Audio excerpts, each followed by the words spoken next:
Hi guys, Jay Kartikeya. This is your Astro Kartik and welcome to all my second videos जहाँ पे हम बहुत सारे topic के बारे में डिस्कस करने वाले हैं। जैसा कि हमने कल देखा कि why astrology is important for us. So आज हम जानेंगे कि हाउ एस्ट्रोलॉजी वर्क्स एक्चुअली। वैसे हम जानेंगे हमारे जो मेरे प्रेडिक्शन के बारे में और हम जानेंगे स्पिरिचुअल नॉलेज जहाँ पे हम देवराज इंद्र जी ने कैसे अपनी गुरु की अवहेलना की और अवहेलना करके उनका कैसा राज्य उनको गंवाना पड़ा, ये हम स्टोरी देखेंगे। सो स्टार्ट करते हैं हमारा video. How astrology works. Jyotish shastra, jyoti means light, where jyotishya is described as light seen in the sky and science that gives you knowledge about planets, nakshatra, stars, geography as well as time is called Jyotish Shastra. So ये planets जो नक्षत्र होते हैं जो मानवीय जीवन पे कैसे इफेक्ट करते हैं, मानवों का सुख या दुखों का या विचार करना, इसी को ज्योतिष शास्त्र कहते हैं। ये सारे ग्रह इंसान पे बैड और गुड दोनों प्रकार के रिजल्ट देते हैं।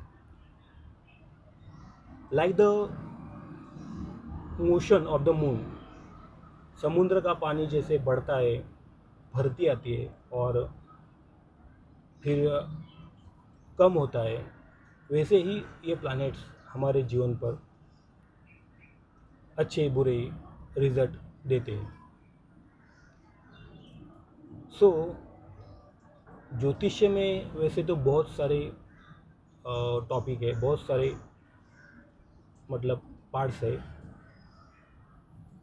सो there are three types mainly divided into astrology, और वो है सिद्धांत, संहिता एंड होरा। ये तीनों ही टॉपिक समझने के लिए बहुत थोड़े से कॉम्प्लिकेटेड, हम स्टेप बाय स्टेप हमारे वीडियो में लेंगे। फ़िलहाल तो हम यहाँ पे एस्ट्रोलॉजी के बारे में रुकते हैं। अगले वीडियो में हम सिद्धांत, संहिता और होरा के बारे में बात करेंगे। चलते हैं हमारे नेक्स्ट टॉपिक की ओर, प्रेडिक्शन की ओर। दोस्तों, मैंने फेसबुक पे 11 अगस्त को एक प्रेडिक्शन किया था, जिसमें मैंने कहा था कि अक्टूबर से, मतलब इस महीने अभी जो चालू महीना है, वहाँ से हमारे देश पे बहुत संकट आएंगे, ट्रबल सिचुएशन होगी। आर्थिक साइड से, इकोनॉमिकल कंडीशन से भी कुछ अच्छा नहीं होगा और देश के दुश्मन बढ़ते हुए नज़र आएंगे। तो आप देख सकते हो दिल्ली रोहिणी ब्लास्ट, उसके बाद टेररिस्ट अटैक, और अभी जो आज ही उड़ीसा और बंगाल में जो चल रहा है, जो साइक्लोन नाम का जो तूफान आया है, जिसने सब जगह उधर तबाही मचा दी है। भगवान से मैं प्रार्थना करता हूँ कि वहाँ के लोगों को सही सलामत रखे। सो और आर्थिक साइड से भी आप देख सकते हैं कि जो स्टॉक मार्केट में इन्वेस्टमेंट करते हैं कि ये दिन उनके लिए अच्छे नहीं है। मैं उनको ये सलाह देना चाहता हूँ कि सावधानता से इन्वेस्टमेंट कीजिएगा, क्योंकि अभी बहुत दिन तक स्टॉक मार्केट गिरेगा। दिसंबर एंड तक स्टॉक मार्केट मतलब स्टेबल नहीं रहने वाला, वो बहुत और गिर सकता है, 700-800 पॉइंट तक निफ्टी गिर सकता है। तो आपको ध्यान रखना है उधर। और मैं जो यात्री है, ट्रैवलर है, उनको भी सलाह देना चाहता हूँ कि वो देश के बॉर्डर पे घूमने मत जाइए, क्योंकि ये टाइम अच्छा नहीं है उनके लिए। अपनी यात्रा पोस्टपोन कीजिए। और अगर आप, और एक मैं बात बताना चाहूँगा कि आप विमान से मत जाइए। अगर ऑप्शन है तो ट्रेन से जाइएगा, क्योंकि बाहर देश के लिए जाना हो तो क्या दूसरा ऑप्शन नहीं है। पर आप विमान, एयर एक्सीडेंट, मैंने इस साल के पहले ही बोला है कि एयर एक्सीडेंट अभी बढ़ेंगे, जो बहुत आप देख सकते हो। अभी ये अक्टूबर महीना चालू है, पिछले 9-10 महीने में बहुत सारे एयर एक्सीडेंट हुए हैं, और विमान में टर्बुलेंस के प्रकार भी बहुत बढ़ चुके हैं। आप सब ये चेक कर सकते हैं, तो आपको इसका ख्याल रखना है। तो यात्रियों और स्टॉक मार्केट इन्वेस्टमेंट जो करते हैं उनको मैंने सतर्क रहने के लिए बोला है। चलते हमारे नेक्स्ट टॉपिक की ओर, स्पिरिचुअल ज्ञान। दोस्तों, मैं आपको एक कहानी सुनाने वाला हूँ, देवराज इंद्र कि कैसे उनको अपना राज्य गंवाना पड़ा, उनकी गुरुओं की अवहेलना करके। आप सबको देवराज इंद्र मालूम है। बहुत से लोगों को वो छा जाते हैं, मीन्स बहुत ही लग्जरियस लाइफस्टाइल और मटेरियलिस्टिक लाइफ और फिजिकल लाइफ में वो बहुत से लोगों को वो पसंद आते हैं। उनको हमेशा चिंता रहती है उनका राज्य उनसे कोई छीन ना ले, ऐसी। इसलिए जब भी कोई अश्वमेध यज्ञ करता है, अगर 100 अश्वमेध यज्ञ होंगे तो उनको भी मालूम है, तो उनको वो जो भी करेगा उनको वो इंद्रपद मिलेगा। तो वो हमेशा उसमें कोई ना कोई विघ्न डालते हैं और वो यज्ञ रुकवा देते हैं। तो एक बार क्या होता है,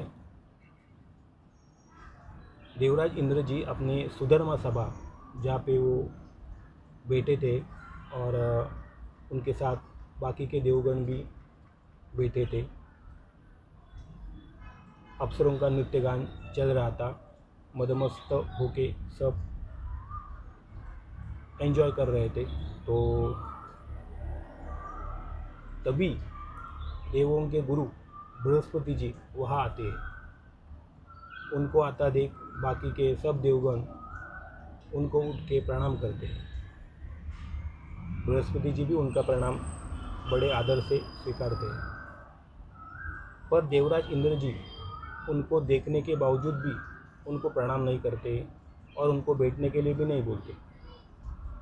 ये बात बृहस्पति जी को अच्छी नहीं लगती। वो वहाँ से फटाक से कुपित होकर चले जाते। ये सब बात, ये जो इवेंट हो रहा था, ये सब बाकी के देवगण देख रहे थे।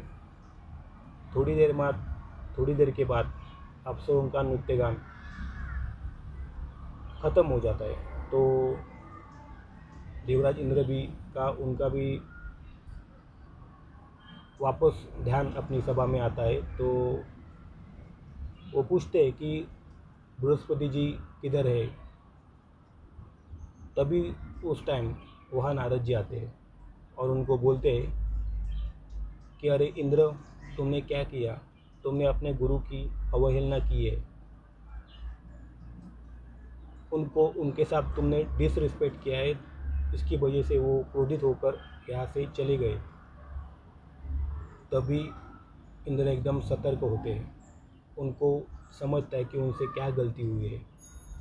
तो वो अपना ऐरावत निकाल कर बृहस्पति जी के आश्रम में, उनके घर में जाते हैं।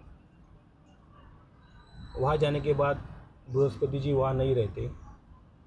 बृहस्पति जी की भार्या, उनकी पत्नी माँ तारा देवी वहाँ रहती है। वो उनको बोलती है कि बृहस्पति जी यहाँ नहीं है, वो बाहर गए हैं, मुझे मालूम नहीं है कि वो कहाँ गए। इंद्र जी बड़े निराश होकर अपने धाम अमरावतीपुरी, जहाँ पे वो रहते हैं हमेशा, वहाँ आते हैं। वहाँ आने के बाद उनको बहुत से अपशकुन दिखाई देते हैं। ये सब चल रहा होता है स्वर्ग में।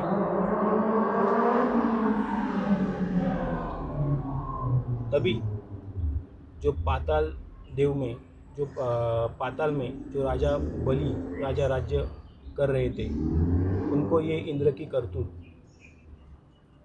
समझती है। तभी उनके गुरु दैत्य गुरु शुक्राचार्य उनको आदेश देते हैं कि हमें अमरावतीपुरी पर इंद्र पर हमला करना चाहिए। तभी वो बिल्कुल भी समय ना गवा के अमरावतीपुरी पर आक्रमण करते हैं। सब दैत्य लोग मिलकर अमरावतीपुरी स्वर्ग में आक्रमण करते हैं। और फिर क्या है, घनघोर युद्ध होता है वहाँ, बहुत ही बड़ा। और डेमोन वर्सेस गॉड, जहाँ पे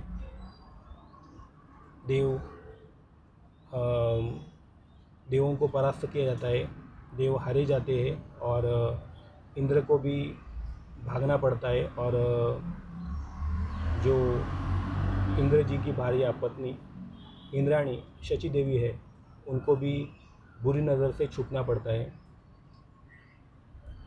सो आपने देखा कि कैसे अपने गुरु की अवहेलना पाकर देवराज इंद्र ने, जो देवों के भी राजा है, उनको अपना राज्य गंवाना पड़ा।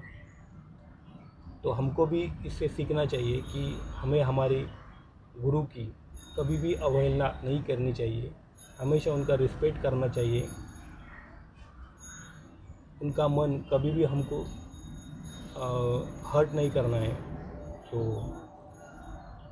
ये स्टोरी में, हाँ, उसके बाद बहुत बड़ी स्टोरी है। उसके बाद भी उन्होंने बृहस्पति जी से माफ़ी मांगी, उसके बाद भी बहुत सारी चीज़ें उनको करनी पड़ी। उसके बाद उनका राज्यपद, उनको किंगडम उनको वापस में मिला। ये बहुत बड़ी स्टोरी है, ये हम देखेंगे आगे। पर फिलहाल आज के लिए इतना ही। जय कार्तिकेय।